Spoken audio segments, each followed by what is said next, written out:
जय हिंद प्यारे बच्चों। बच्चों आज का वीडियो बहुत ही खास है। खास इस रूप में है कि एक आपको इंपॉर्टेंट इंफॉर्मेशन देनी है। यह इंफॉर्मेशन यूपीएससी की तरफ से है। अगर आपने देखा होगा कि नहीं देखा होगा, जब आपने नोटिफिकेशन जब आप पूरा देखेंगे, जो है एनडीए का जो भी नोटिफिकेशन है, जब आप उसको देखेंगे तो उसमें एक लाइन आया है 11th क्लास के जो स्टूडेंट्स हैं उनके लिए है।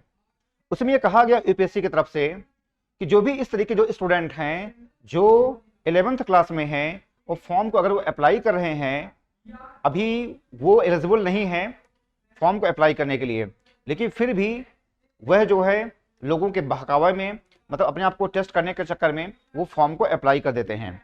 अब क्या है, यूपीएससी इनके खिलाफ एक्शन भी ले सकता है।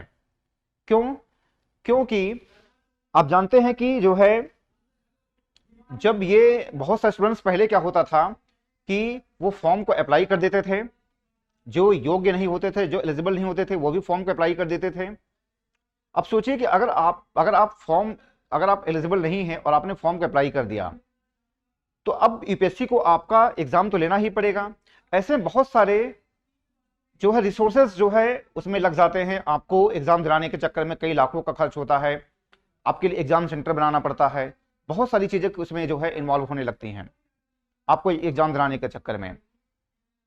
तो अब ऐसी जो संख्या है, जो अनावश्यक जो संख्या बढ़ रही है, इस पे यूपीएससी लगाम लगाने की तैयारी कर रहा है। क्योंकि अब जो है अब ओटीआर सिस्टम हो गया है। अब यूपीएससी के पास सारी इंफॉर्मेशन पहुंच जा रही है पहले ही। अब वो पकड़ में आ जा रहा है कि कौन सा बच्चा जो है 2 बार फॉर्म को अप्लाई कर रहा है। ठीक, जो मिला जुला के जो मैं कहना चाहता हूं कि जो भी इस तरीके के जो स्टूडेंट हैं जो 11th क्लास में हैं और जिन्होंने अपने आप को टेस्ट करने के चक्कर में फॉर्म को अप्लाई कर दिया है, तो फिर वो जब वो 12th क्लास में जाएंगे तो फिर वो अपेयरिंग में होंगे। भाई अभी आप 11th क्लास में हैं तो अभी आप अपने आप को अपेयरिंग शो कर रहे हैं। जब आप 12th क्लास में जाएंगे तो भी आप अपने आप को अपेयरिंग शो करेंगे। ऐसे में क्या है कि आपके पास जो है यूपीएससी के पास आपका डाटा जो है चला जा रहा है, जो भी आपके पास जो अभी आपकी इंफॉर्मेशन होती है। जब ये इंफॉर्मेशन जब मैच करेगा 11th क्लास का 12th क्लास का, तो ऐसे में क्या है कि यूपीएससी आपके खिलाफ एक्शन भी ले सकता है। ठीक, क्योंकि इसमें बहुत सारे, मैंने बताया कि बहुत सारे जो है रिसोर्सेज जो है इन्वॉल्व हो जाते हैं। आपको एग्जाम दिलाने के चक्कर में कई लाखों का खर्च आता है जब भी एग्जाम कंडक्ट कराया जाता है। तो इस पे लगाम लगाने के लिए जो भी अनावश्यक जो भीड़ है, जो अपने आप को टेस्ट करने के चक्कर में जो भी एग्जाम फॉर्म को अप्लाई कर दे रहे हैं, उस पर लगाम लगाने के लिए अब यूपीएससी इसके खिलाफ एक्शन भी लेने की तैयारी कर रहा है। तो जो भी स्टूडेंट्स मुझे देख रहे हैं, हालांकि मैं यह वीडियो बनाने में लेट हो गया हूं, मुझे भी इस बात की जानकारी नहीं थी। ठीक, तो लेकिन अभी भी आपके पास टाइम है। अब जो है यूपीएससी क्या है कि आपको एक मौका दे रहा है अपनी गलती सुधारने का, वरना बेटा आपका फ्यूचर भी बर्बाद हो सकता है। आप सोचिए, अगर आप 11th क्लास में हैं और आप फिर जो है आप बहुत अच्छा अपने आप को प्रिपेयर किए हैं कि भाई मैं 11 निकाल लूंगा, पता चला आपका जो है अगली साल जो आपका फॉर्म किसी तरीके से रिजेक्ट हो जाता है, जो भी रीजन हो, तो ऐसे में आपका बहुत बड़ा नुकसान हो सकता है। तो ऐसे में जो भी 11th क्लास के स्टूडेंट हैं, मेरा उनसे यह कहना है कि यूपीएससी की तरफ से यह कहना है कि आप अपना जो है 18 से 24 जनवरी के बीच आप फॉर्म को विथड्रॉ कर सकते हैं। एक बार फिर समझिए, यूपीएससी आपको एक सुनहरा मौका दे रहा है कि आप जो 11th क्लास के जो स्टूडेंट है, जो भी ऐसे स्टूडेंट्स हैं जो अभी योग्य नहीं हैं, जिन्होंने अनावश्यक तरीके से फॉर्म को अप्लाई कर दिया है, उनके लिए यूपीएससी एक सुनहरा मौका दे रहा है कि वह 18 से 24 जनवरी के बीच अपने फॉर्म को विथड्रॉ कर सकते हैं।